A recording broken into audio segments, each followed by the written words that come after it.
Navbatdagi darsimiz Ustav fondini e'lon qilish. Ustav fondini e'lon qilishlik uchun operatsiya oynachasiga kiramiz. Bundan formirovание уставного kapitala deganiga kiramiz. Bu yerda bizani kirgizgan dokumentlarimiz, eski dokumentlarimiz bor bo'lsa chiqadi. Yangi qo'shmoqchi bo'lsangiz sazdatda bosamiz. Dataga qaysi sanada Ustav fondi e'lon qilinayotganligi ko'rsatiladi. Shot uchotida 83 o'ttiz turadi. Bu 83 o'ttiz shu pay va ulushlar, ya'ni ta'sischilarning ulushlarini bildiruvchi shot. Hop, valyuta shot, valyuta uchot deganida bu yerda aynan qaysi valyutada Ustav fondi e'lon qilinayotganligini ko'rsatishligimiz kerak bo'ladi.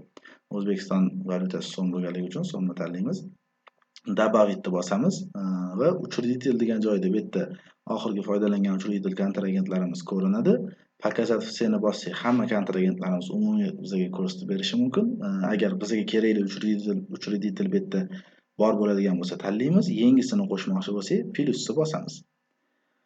Hop, vid kontragent, ya'ni bizning kontragentimiz, учредителimiz hozir qanaqa shaxs? Yuridik shaxsmi yoki jismoniy shaxsmi? O'shani ko'rsatishimiz kerak bo'ladi. Hop, biz hozir jismoniy shaxs tanladik. Naiminovание degan joyga aynan o'sha учредитель, ya'ni ta'sischimizning ismini yozishimiz kerak bo'ladi. Men endi misol keltirib shunchaki ta'sischining ismini deb yozib qo'ydim videoga tushayotganligi uchun. Hop, ta'sischining ism familiyasi to'liq yoziladi va NPS raqamlarini ham yozib qo'ysak ham bo'ladi, yozmasak ham bo'ladi. Bu unaqa majburiy emas. Hop, undan keyin zapisat и закрытni bosishimiz kerak bo'ladi. Bu yerda bizga ta'sischi ismi, ya'ni kirgizgan ta'sischimizning ism familiyasi ko'rinadi. Vznос sum degan joyga endi aynan shu ta'sischi necha pul Ustav fondini e'lon qilyapti. Misol uchun 100 million so'm ustav e'lon qilayotgan bo'lishi mumkin.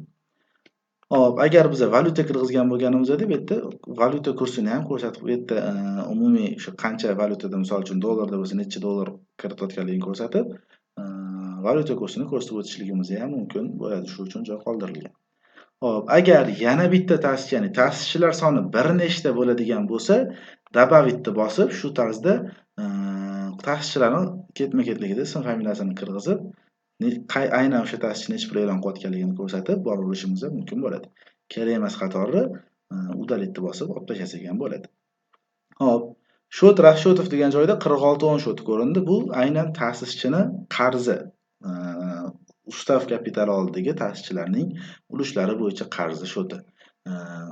Umumiy bizani e'lon qilmoqchi bo'lgan ta'sischilarimizning hammasini kirgizib bo'lganimizdan keyin провести и закрыть deganini bossak, bizga mana yangi kirgizgan dokumentimiz mana 100 million so'm 20.09.2025 sana bilan ko'rindi. Shu kirgizgan dokumentimiz bo'ldi.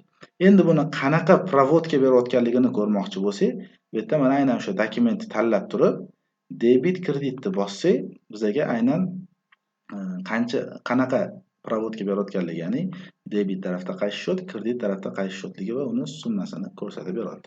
Bu yerda demak 46 ta'sischining qarzi va ta'sischilarning ulushlari shotlari bo'yicha provodga berilayotgan ekan.